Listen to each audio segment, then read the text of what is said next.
Le corps du criquet est divisé en 3 régions: la tête, le thorax et l'abdomen. Comme chez tous les arthropodes, le corps du criquet est segmenté et couvert d'un exosquelette chitineux formé de plaques rigides et articulées, les sclérites.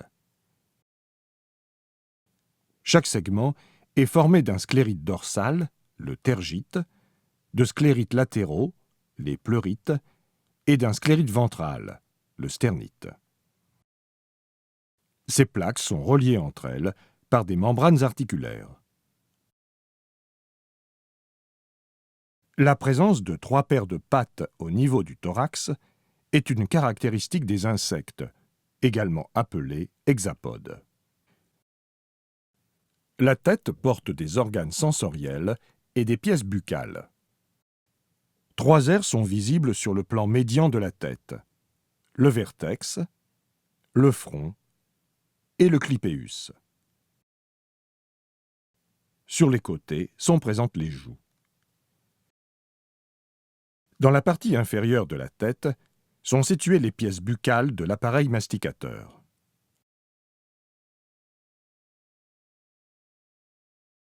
Les organes sensoriels sont constitués de 2 yeux composés, 3 ocelles et une paire d'antennes. Les yeux composés sont situés sur les côtés de la tête. Ils sont formés par un grand nombre de récepteurs, les omatidies, permettant d'avoir un champ de vision étendu sans bouger la tête.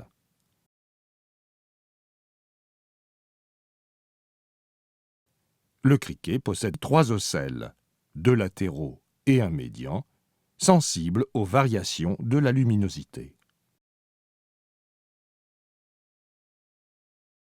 Les antennes sont courtes et articulées. Un premier article, le scape, assure l'articulation avec la tête. L'antenne se poursuit par un deuxième article de petite taille, le pédicelle, et par une suite d'articles formant le flagellum ou fouet.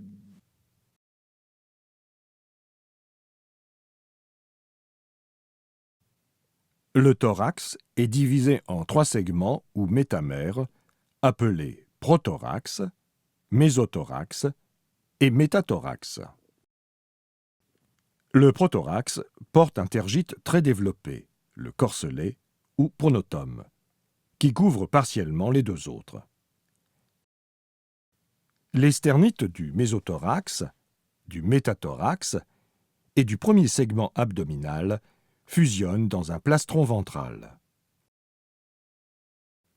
Les 2 paires d'orifices respiratoires ou stigmates du thorax sont visibles en avant des pleurites méso- et métathoraciques.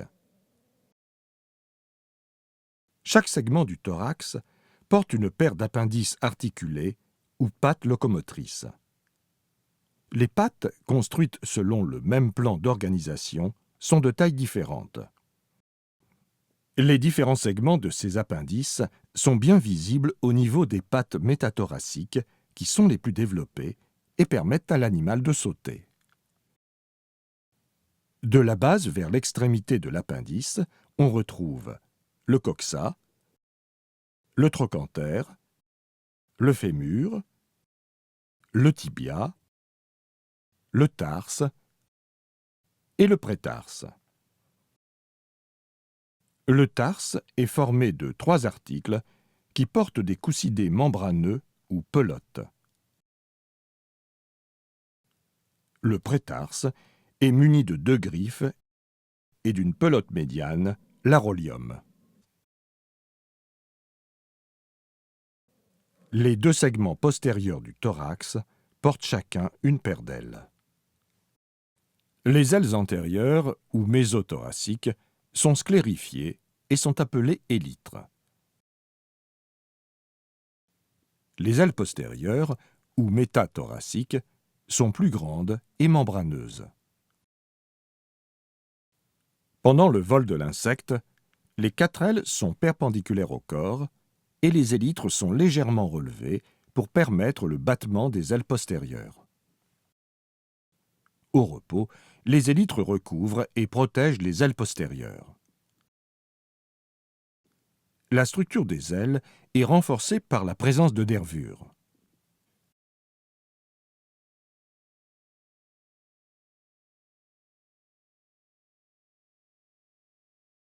L'abdomen est divisé en 11 segments et présente un dimorphisme sexuel à son extrémité. Les 8 premiers segments sont identiques dans les deux sexes. Chaque segment, dépourvu de pleurite, est constitué par un tergite et un sternite.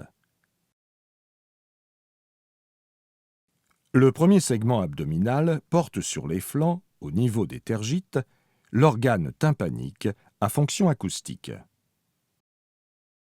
Le premier stigmate abdominal est situé en avant de cet organe. Les 7 tergites suivants portent également une paire de stigmates. Les tergites 9 et 10 sont étroits et partiellement soudés. Le dernier tergite forme une plaque triangulaire dorsale au-dessus de l'anus, l'épiprocte. Les 2 petites plaques sur les côtés de l'épiprocte, les paraproctes, représentent les vestiges du 11e sternite. Un appendice de forme allongée, le cerque, est présent de chaque côté de l'abdomen, au niveau des paraproctes. Mâles et femelles présentent un dimorphisme sexuel au niveau des derniers sternites abdominaux. Chez le mâle, le sternite 9 est divisé en 2 parties. Son extrémité distale forme la plaque sous-génitale qui protège en partie l'appareil copulateur. Chez la femelle, le sternite 8 est le dernier visible. L'extrémité abdominale porte l'appareil de ponte, l'ovopositeur ou oviscapte, constitué par 3 couples de valves. Les valves dorsales, internes et ventrales.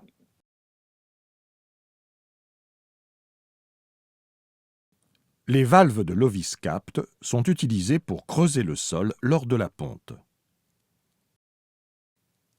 La présence de membranes articulaires entre les segments abdominaux permet une importante élongation de l'abdomen pour l'enfouissement des œufs.